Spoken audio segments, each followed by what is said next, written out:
And time is fast running out for the Ukrainian President Volodymyr Zelensky to take a call on the American-backed peace plan.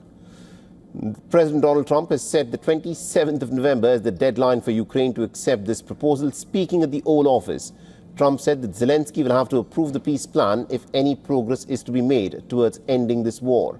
Otherwise, the two sides should just keep fighting and the Ukrainians will not get American assistance. Have to like it, and if he doesn't like it, then they should just keep fighting, I guess. Yeah, we have a way of getting peace, or we think we have a way of getting peace. He's going to have to approve it.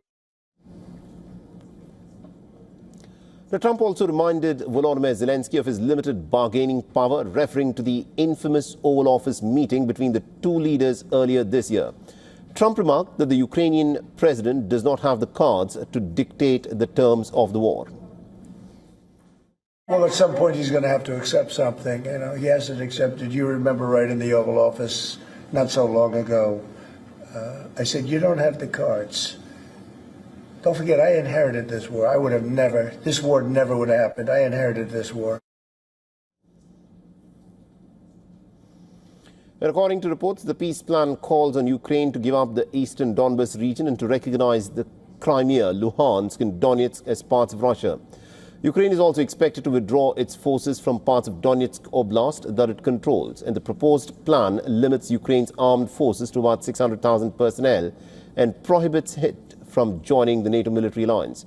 But it makes it eligible for an EU membership. Additionally, no NATO troops will be present in Ukraine.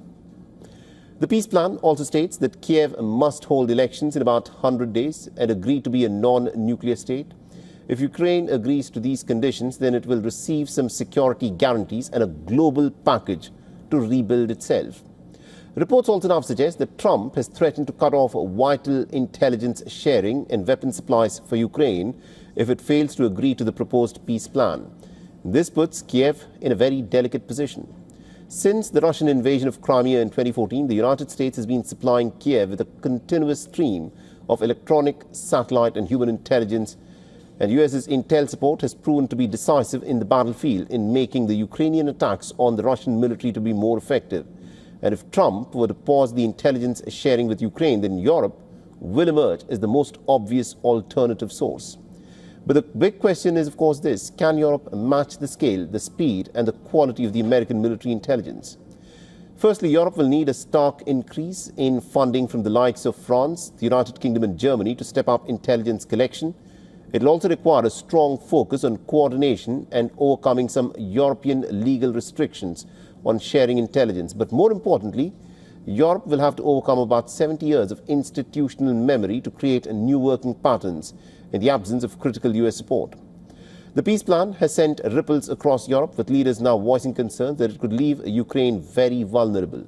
European leaders and key allies have met on the sidelines of the G20 summit in South Africa and said in a joint statement that the plan requires additional work. And this leaves Ukraine in a critical spot.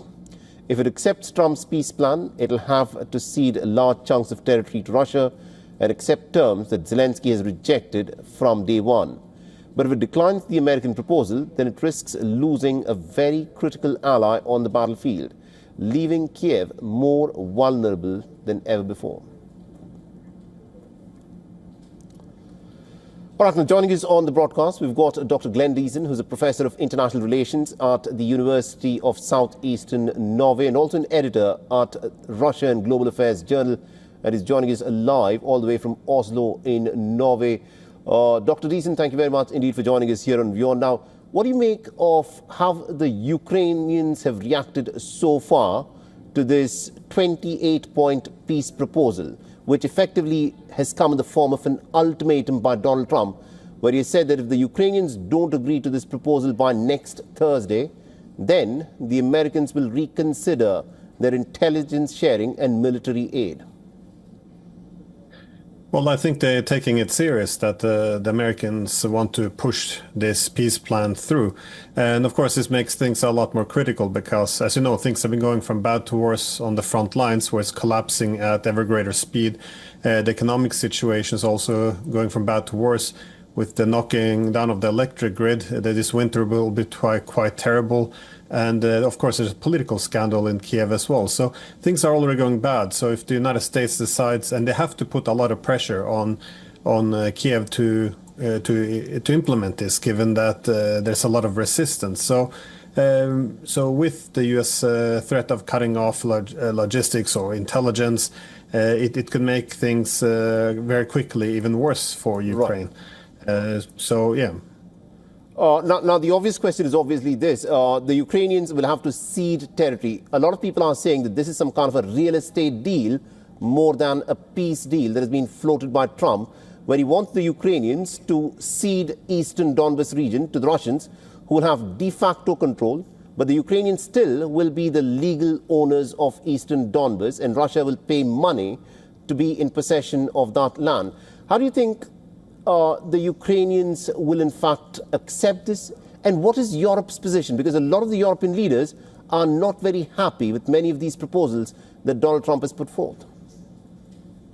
Well, that part of the agreement will never go through, because there's no chance that the Russians will pay rent to be on territory which they now consider to be part of the Russian Federation. But of course, this is a very humiliating piece for the Ukrainians. But it shouldn't be a surprise. Initially, of course, as we learned from the beginning of 2022, we had the Istanbul peace agreement, which didn't require ceding any territory. This was about restoring Ukraine's neutrality. But now, of course, after 3.5 years of war, there are territorial disputes. So this is built into the agreement, and there's no way to get around. I mean, the Russians have taken already a lot of territory, and they're not going to hand this back.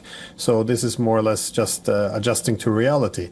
Now, in terms of the Europeans, much like since the beginning, they have opposed all of America's peace initiatives. That is, they don't even have diplomacy anymore with the Russians. No one they criticize the deal, but they don't want to pick up the phone and actually call Moscow to come with any alternatives. Instead, the main goal appears to be to try to pull America back into the war and try to weaken Russia over time. So they are very, very critical of this, and there's massive panic now across the European capitals.